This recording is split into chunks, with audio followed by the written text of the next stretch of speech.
The topic for the day is the normal goods and inferior goods. Let us discuss them one by one. Normal goods.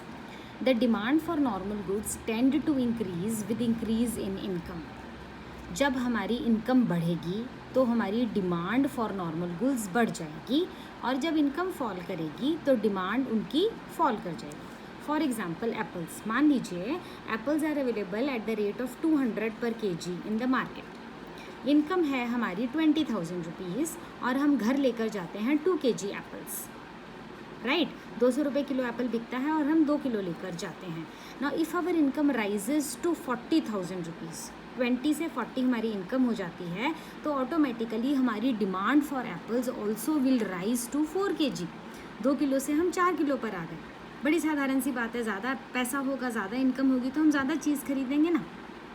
So this is normal goods. Income बढ़ा, demand बढ़ गया. So will say that income effect is positive. There is a positive relation between income and demand of the normal goods. Now if the income falls to 10,000, say from 20,000 we come down to 10,000, तो हमारी demand भी fall कर जाएगी. Then demand for apples will fall to 1 kg. Obviously कम पैसा हो जाएगा तो आप कम चीज़ खरीदेंगे. Secondly, there is always inverse relation between own price of the commodity and the quantity demanded. मतलब law of demand holds good in case of normal goods. Price rise करेगा तो demand fall करती है, प्राइस फॉल करेगा तो demand जो है वो राइज करती है. जैसे कि हमने लॉ ऑफ डिमांड में पढ़ा था, it stands very true in the case of normal goods. So we consider 2 aspects of normal goods. Firstly we consider the income effect, जो कि हम पॉजिटिव आता है, इनकम बढ़ी, डिमांड बढ़ गई. Secondly we take it the price. Price बढ़ गया, डिमांड फॉल कर गई. Next comes the inferior goods. Demand for inferior goods tend to fall with increase in income. यहाँ पर उल्टा होता है, इनकम के बढ़ने से डिमांड फॉल कर जाएगी. वहाँ हमने देखा कि ज़्यादा इनकम हुई तो हमने ज़्यादा सेब खरीदे, लेकिन जो इन्फीरियर गुड्स हैं, पैसा बढ़ने से हम कम खरीदेंगे, और इनकम अगर कम हो जाती है तो हम उसको ज़्यादा खरीदते हैं. For example bajra and Dalda. देखिए, वी टेक एन एग्जाम्पल. से the income of a person is 10,000 rupees. 10,000 उसकी इनकम है. डालडा जो है वो 100 रुपीज़ पर kg मार्केट में अवेलेबल है, और घी, देसी घी जो है वो 400 रुपीज़ पर kg अवेलेबल है. तो वो अपनी 10,000 के इनकम की रेंज में डालडा ही खरीद पाता है, घी खरीद नहीं पाता. Definitely he buys Dalda.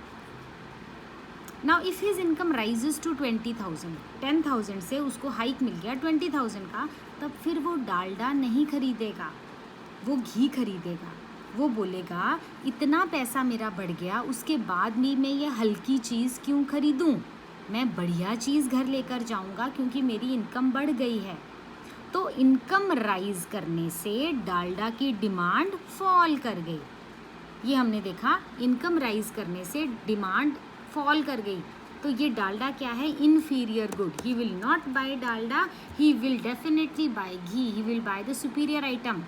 So we conclude that when the income rises the demand falls, और इनकम फॉल करने से ही इसकी डिमांड बढ़ेगी.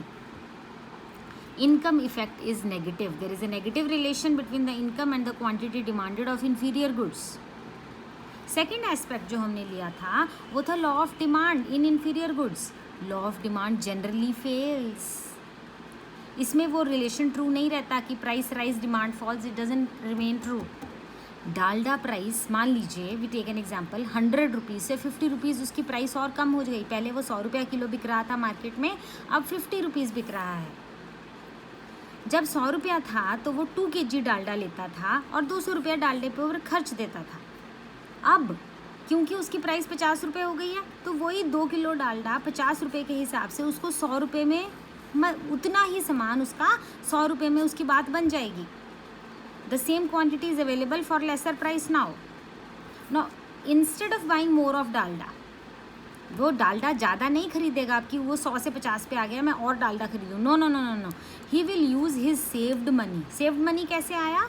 पहले वो 200 रुपया खर्चता था 2 किलो डालडे पे, और अब सिर्फ 100 रुपया ही खर्च रहा है उतने ही डालडे पे. तो 200 से 100 में आ गया, तो ये जो 100 रुपया उसकी सेविंग है वो ये यूज़ करेगा टू बाय देसी घी.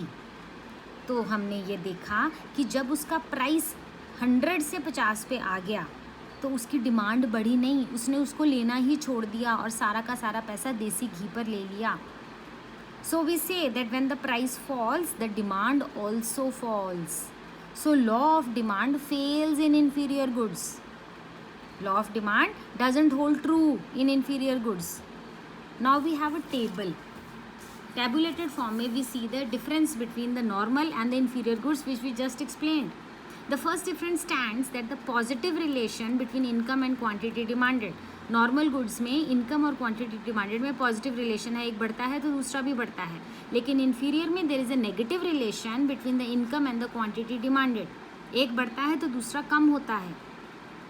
Second point, income effect is positive and here income effect is negative in inferior goods. Third point, may और may not be the essentials of life. जो नॉर्मल गुड्स हैं वो ज़रूरी नहीं है कि इसेंशियल्स नेसेसिटीज़ ऑफ लाइफ होंगे, लेकिन ये जो इन्फीरियर गुड्स हैं ये जनरली इसेंशियल्स ऑफ लाइफ होते हैं, तभी इनका इनकम इफेक्ट नेगेटिव रहता है. Fourth point, law of demand holds good in normal goods and it generally fails in the inferior goods. So these are the 4 points of difference between normal and inferior goods. In case you want a graphical representation of normal and inferior goods, let me know. Please like and subscribe to my channel. Stay happy, stay blessed.